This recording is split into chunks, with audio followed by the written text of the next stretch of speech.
Mari kita berdoa untuk pembacaan dan pemberitaan firman Tuhan. Bapa yang penuh kasih, kami mengucap syukur, kami menikmati fajar baru di hari Paskah ini, memberi semangat dan ketekunan bagi kami, dan memiliki pengharapan untuk menjalani kehidupan selanjutnya. Dalam ibadah hari Paskah ini, ada firman yang hendak disampaikan.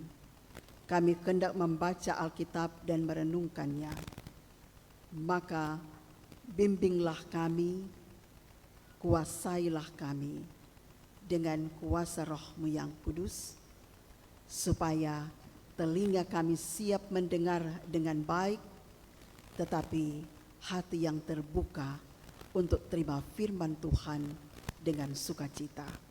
Bersabdalah Engkau, ya Tuhan, kami mendengarnya.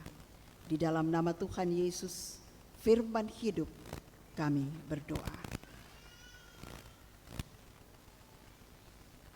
Bacaan kita Matius 28 ayat 1 hingga 10. Matius 28 ayat 1 hingga yang ke-10. Kebangkitan Yesus. Setelah hari Sabat lewat, menjelang menyingsingnya fajar pada hari pertama minggu itu, pergilah Maria Magdalena dan Maria yang lain menengok kubur itu. Maka terjadilah gempa bumi yang hebat, sebab seorang malaikat Tuhan turun dari langit dan datang ke batu itu dan menggulingkannya, lalu duduk di atasnya.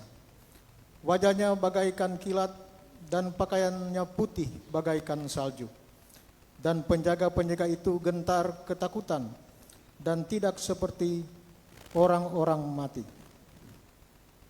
Akan tetapi malaikat itu berkata kepada perempuan-perempuan itu, "Janganlah kamu takut, sebab aku tahu kamu mencari Yesus yang disalibkan itu. Ia tidak ada di situ, sebab ia telah bangkit, sama seperti yang telah dikatakannya. Mari, lihatlah tempat ia berbaring. Dan segeralah pergi dan katakanlah kepada murid-muridnya bahwa ia telah bangkit dari antara orang mati. Ia mendahului kamu ke Galilea, di sana kamu akan melihat dia. Sesungguhnya aku telah mengatakannya kepadamu." Mereka segera pergi dari kubur itu dengan takut dan dengan sukacita yang besar, dan berlari cepat-cepat untuk memberitahunya kepada murid-murid Yesus. Tiba-tiba Yesus berjumpa dengan mereka dan berkata, "Salam bagimu." Mereka mendekatinya dan memeluk kakinya serta menyembahnya. Maka kata Yesus kepada mereka, "Jangan takut. Pergi dan katakanlah kepada saudara-saudaraku supaya mereka pergi ke Galilea, dan di sanalah mereka akan melihat aku." Salam sejahtera bagi kita semua. Shalom. Damai di hati. Selamat Paskah, saudara-saudara. Apakah saudara bahagia hari ini? Betul? Puji Tuhan. Mari membayangkan, jika saudara-saudara memegang ponsel sekarang, tiba-tiba ada notif masuk. Cang, cang. Tengok di ponsel. Satu bilang, "Ada apa soh? Kenapa soh?"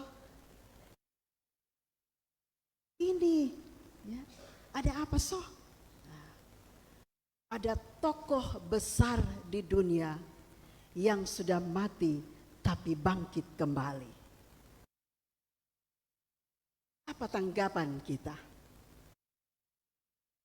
Ada yang kaget, ada yang bilang enggak mungkin, namanya orang somati mati.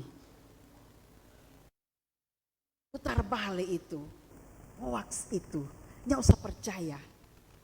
Ya. Saudara, mari kita menelusuri kesaksian dari Injil Matius seputar kebangkitan Yesus. Saudara-saudara, kita membayangkan kembali suasana di hari Minggu pertama saat hari masih fajar. Kita membayangkan suasana hati Maria Magdalena dan Maria yang lain yang melangkah menuju kubur, bukan dengan harapan akan melihat mujizat, melainkan dengan beban kesedihan yang menghimpit. Bagi mereka, Yesus, Sang Guru yang mereka cintai, telah kalah. Bagi mereka, salib adalah titik akhir, dan batu besar yang menutup liang kubur itu adalah segel bagi berakhirnya segala mimpi mereka. Namun saudara-saudara, Matius mencatat sebuah peristiwa yang luar biasa. Dikatakan tiba-tiba terjadilah gempa bumi yang hebat. Berapa hari lalu orang merasakan gempa bumi yang hebat. Dan mungkin Bapak Ibu juga masih ingat, tahun lalu juga seperti itu, menjelang Jumat Agung. Dalam Alkitab, saudara-saudara, gempa bumi seringkali menjadi tanda kehadiran Allah yang sedang mengintervensi dunia manusia. Allah sedang berkata bahwa tatanan lama, tatanan di mana maut berkuasa atas manusia sedang digoncang habis-habisan. Seorang malaikat turun, wajahnya berkilat bagaikan kilat, dan ia menggulingkan batu penutup kubur itu. Menariknya saudara-saudara, malaikat itu tidak menggulingkan batu agar Yesus bisa keluar. Yesus yang telah bangkit dalam tubuh kemuliaan tidak lagi terhambat oleh materi duniawi. Batu itu digulingkan agar para perempuan dan torang semua bisa melihat ke dalam dan menyaksikan satu fakta yang tak terbantahkan, bahwa kubur itu kosong. Malaikat bilang, ia tidak di sini. Di sana kita melihat kontras yang tajam.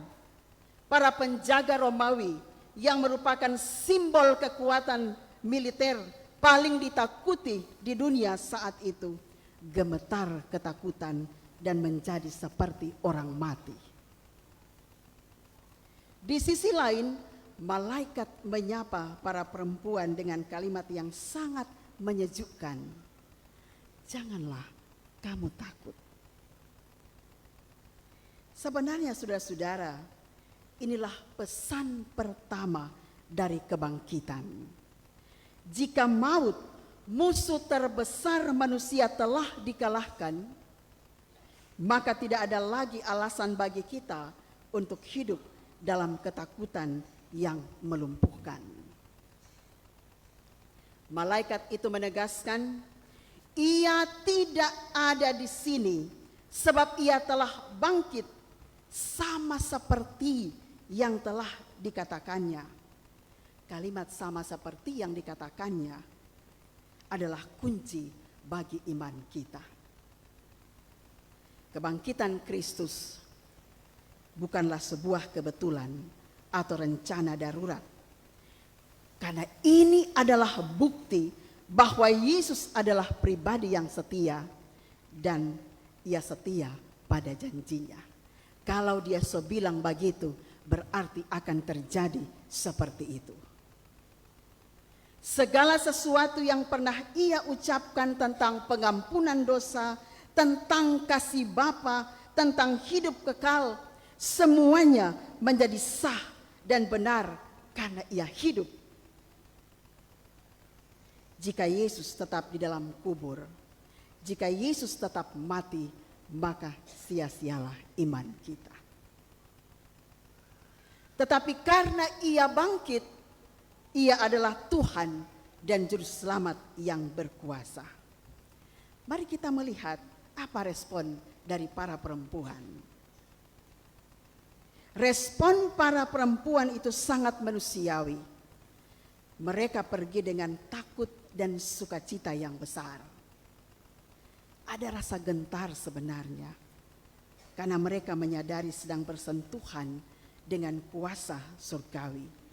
Namun ada sukacita yang meledak-ledak dalam hati mereka, karena harapan mereka ternyata tidak mati. Dan dalam perjalanan itulah Yesus sendiri menemui mereka. Yesus sendiri menjumpai mereka.